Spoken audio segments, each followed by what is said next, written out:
இது வந்து பார்த்தீங்கன்னா 3 லட்சம் மதிப்பீட்டில் கூவாகத்தில் கட்டியிருக்கிற ஒரு பாத்ரூம். கூவாகம் திருக்கோயில் இருக்குது இல்லைங்களா, கூத்தாண்டவர் கோயிலில்.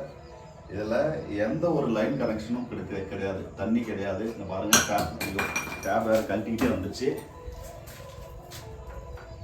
ஸோ தண்ணி இதுலேயும் கிடையாது. இங்கே ஏதாவது தண்ணி வருதான்னு பார்த்தீங்கன்னா இதுலேயும் தண்ணி இல்லை. இதுக்கு கனெக்ஷனே கிடையாது.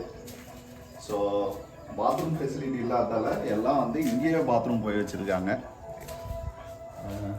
இங்கே பார்த்தீங்கன்னா 3 லட்சம் மதிப்பீட்டில் இந்த பாத்ரூம் வேலை வந்து செஞ்சுருக்காங்க. தூய்மை பாரத இயக்கம் அந்த திட்டத்தில் செஞ்சுருக்காங்க. இது கூட இன்னும் ஒரு 2-3 பாத்ரூம் கட்டியிருக்காங்க. அதோட நிலைமையும் பாருங்கள். கீழே அதை பார்த்தீங்கன்னா ரொம்ப ஒஸ்ட்டாக இருக்கும், ரொம்ப கஷ்டமாக இருக்குது.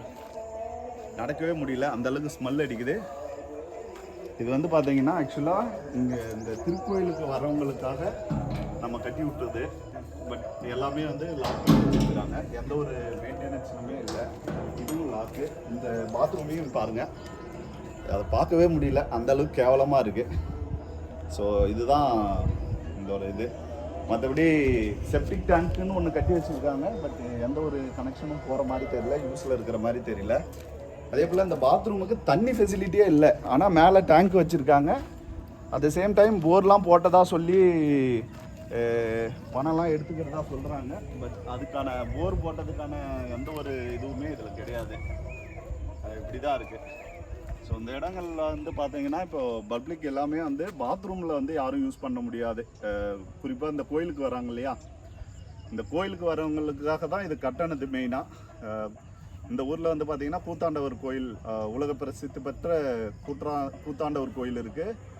அதே சமயத்தில் இந்த கோயில் வந்து இப்போது ஒன் ஆஃப் த சுற்றுலா தலமாகவும் அறிவிச்சிருக்காங்க. அதன் அடிப்படையில் தான் இவ்வளோ ஃபெசிலிட்டி கவர்மெண்ட்டில் கொடுத்துருக்காங்க.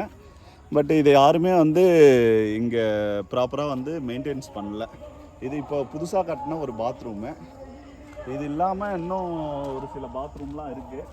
இந்த கோயில் திருவிழாவுக்கு குறிப்பாக அந்த திருநங்கைகள்லாம் வராங்க இல்லையா, அந்த திருநங்கைகளுக்காக வந்து ஒரு பாத்ரூம் கட்டினாங்க. அதோட நிலமை வந்து பார்த்திங்கன்னா இன்னும் இதை விட மோசமாக இருக்கும்.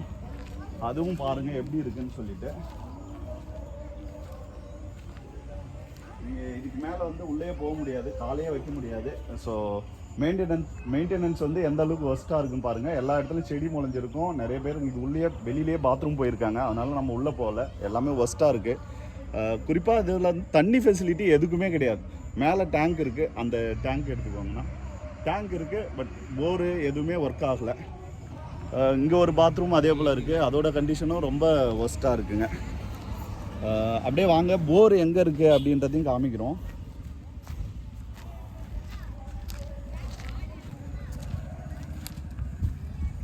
இதுதான் போருன்னு நினைக்கிறேன். இந்த போர் பார்த்தீங்கன்னா எந்த கண்டிஷனில் இருக்குதுன்னு பாருங்க.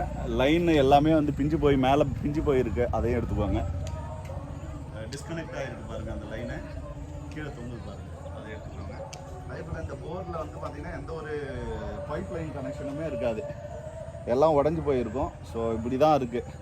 வருஷம் என்ன பண்ணுவாங்கன்னா இந்த கோயில் திருவிழாவில் மட்டும் ஒரு ஃபண்டு எடுக்கணுன்றதுக்காக இதை ரிப்பேர் பண்ணுறோம் அதை பண்ணுறோம் இதை பண்ணுறோன்னு சொல்லிவிட்டு பஞ்சாயத்து சார்பில் இருக்கிற தலைவர்கள், அங்கே இருக்கிற பஞ்சாயத்து சார்ந்த அனைவரும் என்ன பண்ணுறாங்கன்னா இதை வந்து சரி பண்ணுறோன்னு சொல்லிட்டு பல லட்சம் மோசடி பண்ணிகிட்ருக்காங்க. இதுதான் நடக்குது. அந்த திருவிழா 2 நாளைக்கு மட்டும்தான் இது யூஸ் ஆகும். அதுக்கப்புறம் இதை யாரும் மெயின்டெனன்ஸ் பண்ண மாட்டாங்க. இது ஒரு பாத்ரூம், இது ஜென்ஸுக்கான பாத்ரூம். இதுவும் உள்ளேயே நீங்கள் போக முடியாது. போனீங்கன்னா உங்களுக்கே தெரியும், ரொம்ப ஒஸ்ட்டாக இருக்கும்.